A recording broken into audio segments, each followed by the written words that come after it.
closing cost is associated with purchasing a home that is actually a cost to you to do business. How that cost is, it depends on your credit situation, your down payment, your income, and what risk you are for private mortgage insurance if you're not putting down 20%.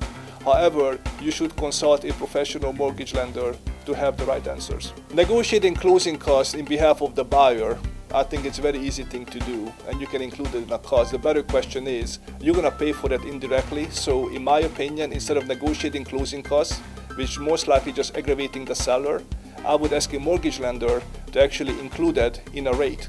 Because in the rate, actually, it's a tax advantage. If you're adding up to the price, this might eat up your equity or helping your neighbors to actually have a higher priced home, because most likely sellers going to be adding it to the asking price. So let's say I need $5,000 closing cost. That sounds great.